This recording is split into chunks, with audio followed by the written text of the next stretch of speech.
Yourself just waiting? Waiting for that perfect lightning bolt of motivation to strike before you finally start that big task? We all do it. We think we have to feel ready before we can act. But what if I told you that that one belief is the very thing keeping you stuck? It's a feeling we all know, right? The to-do list is staring you in the face. You know exactly what you need to do, but actually taking that first step feels like you're trying to push a car uphill. So what is going on? Why is it so incredibly hard to just get started? Well, that's the big question we're going to crack today. You see, most of us are caught in something I like to call the waiting game. It's this endless loop where we sit around waiting for motivation to show up like it's some magical guest. But that's a trap, and it's a trap that leads to, well, a whole lot of nothing. And right here, this is the big lie we tell ourselves about procrastination. We treat motivation like it's the key that starts the car. But here's the thing, neuroscience is showing us it's actually the other way around. Waiting for that feeling isn't a strategy, it's a cage. So, to really understand why we get stuck in this waiting game, we got to look under the hood at how our brains are wired. And spoiler alert, it has nothing to do with being lazy. It's all about biology and your brain's deep, deep love for the path of least resistance. Just think about it like this. Your brain has two zones it can hang out in. First, you've got the comfort zone. It's warm, it's cozy, it knows what's going to happen, and it barely uses any energy. Then you have the growth zone.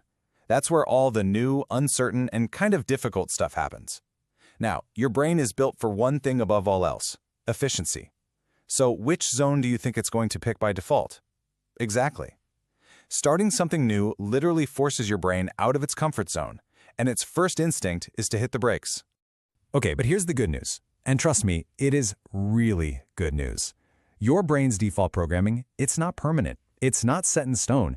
You can actually change it. You can rewire it to not just tolerate action, but to crave it. And that whole process starts with one tiny, almost laughably small step. This is all possible because of this amazing feature of your brain called neuroplasticity. It's a fancy word, but all it really means is that your brain is adaptable. It's like clay.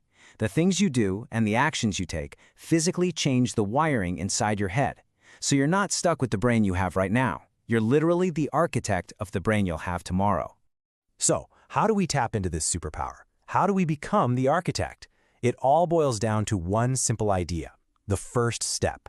The entire massive process of building a new habit, of action, of beating procrastination, is triggered by a single physical movement. Think of it like a domino effect. The moment you take that tiny action, opening your textbook, or writing just one sentence, or even just putting on your gym shoes, you send a brand new signal firing through your brain. That signal starts to carve out a new path. It's like walking through a field of tall grass for the very first time. It's a bit tough, right? But every single time you walk that same path, it gets clearer and easier to follow. Now, this is where it gets really cool. Let's look at the chemistry behind this. Because taking action doesn't just get a task started, it actually creates the very motivation you thought you needed to begin with. It's an amazing feedback loop. It all starts right here. You commit to doing something so tiny, so non-threatening, that your brain doesn't have a chance to object. We're not talking write a 10-page paper. We're talking write just one single paragraph. The second you finish that tiny task, your brain's reward system lights up. It gives you a little squirt of a chemical called dopamine. Now, a lot of people think dopamine is just about pleasure, but it's really more about motivation. It's the chemical that says, hey, that was good. Let's remember that and do it again. That little dopamine hit, that's the feeling of accomplishment. It's your brain giving you a high five, a pat on the back, telling you, hey, we made progress. And it doesn't matter if the win was huge or tiny. Your brain just knows you did something. And here is the absolute magic of this whole process. That dopamine reward makes your brain want more. The reward you got for writing that one paragraph actually creates the chemical motivation to write the next one. So you see, action created a reward, and that reward created motivation for more action.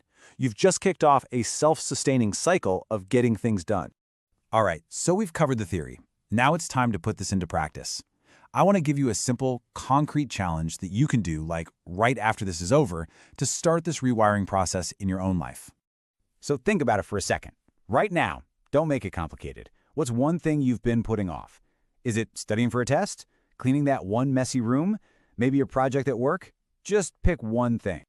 Okay, got it? Now, what is the smallest, easiest, most ridiculous first step you can take towards that goal? Seriously, like studying for just 10 minutes or tidying up just one little corner of your desk. The goal here is to make the action feel so easy that it's harder to say no than it is to just do it. And please, remember this. This is not about one giant heroic effort. This is all about consistency. Every time you take that tiny action, you're strengthening that new neural pathway. You're paving a new road in your brain. And over time, those small, consistent steps build what are basically superhighways to getting things done. So if you take one thing away from all of this, let it be this. You can think about change, you can plan for change, you can wish for change with all your heart, but your brain only listens to one thing, and that's action. The power to beat procrastination isn't something you have to wait for. It's already here, inside you, ready to be unleashed with the very next small step you decide to take. So, what's it going to be?